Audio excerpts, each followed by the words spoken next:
अत्यंत आनंदाचा, अत्यंत भावनिक, जत शहराची दिशा बदलणारा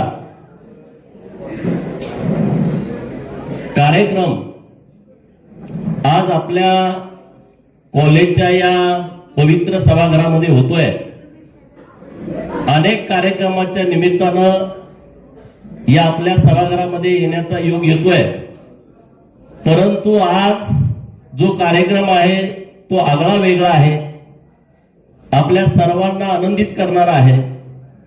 गेल्या अनेक वर्षांपासून जत शहर आणि जत ग्रामीण भागासाठी ज्यांनी अत्यंत प्रामाणिकपणे कष्ट घेऊन भारतीय जनता पार्टीचे विचार तळागाळापर्यंत पोहोचवण्याचं काम केलं, कोणतीही राजकीय पार्श्वभूमी नसताना राजकारणामध्ये कार्यकर्त्यांच्या आग्रहास्तव ज्यांनी प्रवेश केला, सामाजिक कामामध्ये त्यांचा कुणी हात धरू शकत नाही।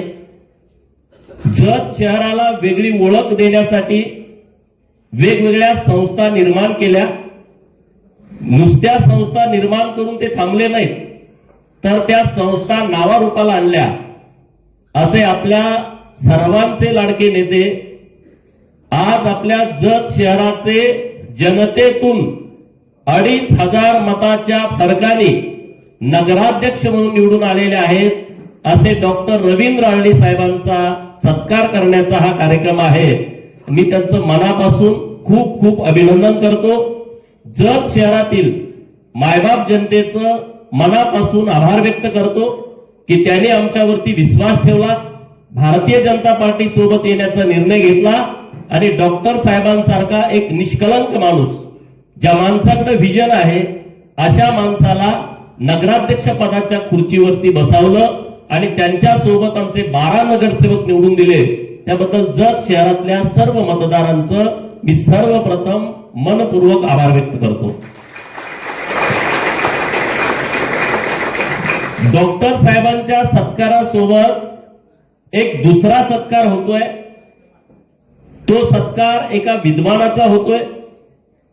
गेली अनेक दशकं ज्यांनी साहित्यावरती काम केलंय, ज्यांनी जत आणि जत परिसरातील 18 पगड जातीतील 12 बलुतेदारांच्या, शेतकऱ्याच्या, कष्टकऱ्यांच्या पोरांना शिक्षण देण्याचं पवित्र काम केलेलं आहे, अशा डॉक्टर श्रीपाद जोशी सरांना गदी माडगुळकर यांच्या नावानं जो पुरस्कार पुण्यामध्ये मिळाला, त्यासाठी त्यांचा सन्मान करण्याचा दुसरा कार्यक्रम इथं आपण केलेला आहे। मी डॉक्टर साहेबांचं पुरस्कार तर तुम्हाला खूप मिळालेले आहेत, परंतु गदिमांच्या नावानं एक मोठा पुरस्कार आपल्याला मिळाला, त्याबद्दल मी तुमचं मनापासून अभिनंदन करतो। परमेश्वर चरणी प्रार्थना करतो की परमेश्वराने तुम्हाला शतायुषी करावं, कारण बोलणारे 1 लाख असतील तर लिहिणारे खूप कमी असतात। मला बोलता येतं, मला लिहिता येत नाही, परंतु डॉक्टर श्रीपाद जोशी सर असं अष्टपैलू व्यक्तिमत्व आहे, ज्यांना बोलता पण येतं आणि लिहिता पण येतं। त्यामुळं परमेश्वराने तुम्हाला शतायुषी करावं। तुमच्या हातून खूप लिखाणाचं काम, आणि जे लिखाणाचं काम मानव जातीच्या आयुष्यामध्ये बदल घडवणार असेल, असं लिखाण करण्यासाठी तुम्हाला शतायुषी परमेश्वरानं करावं, अशी परमेश्वराच्या चरणी मी प्रार्थना करतो।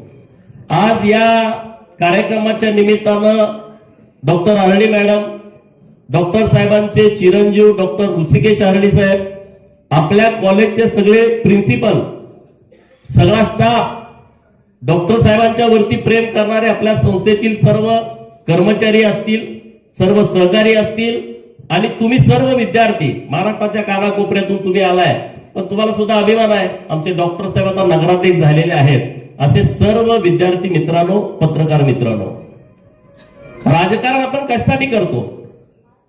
राजकारणाचा अर्थ काय आहे? राजकारण हे फक्त पद घेण्यासाठी नाही आहे, राजकारण हे फक्त सत्ता उपभोगण्यासाठी नाही आहे। भारतीय जनता पार्टीचं राजकारण करण्याची पद्धत पूर्णपणे वेगळी आहे।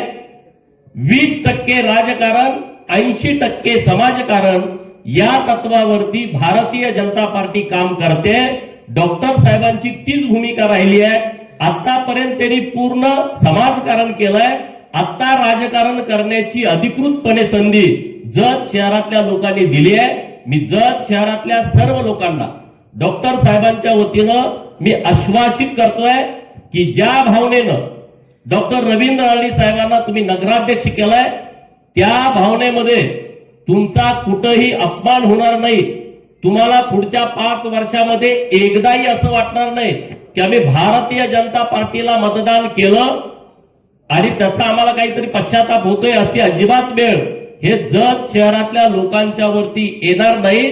असं काम डॉक्टर साहेबांच्या सोबत मी खांद्याला खांदा लावून आम्ही शहरातल्या लोकांच्यासाठी करू हा शब्द आपल्या माध्यमातून देतो.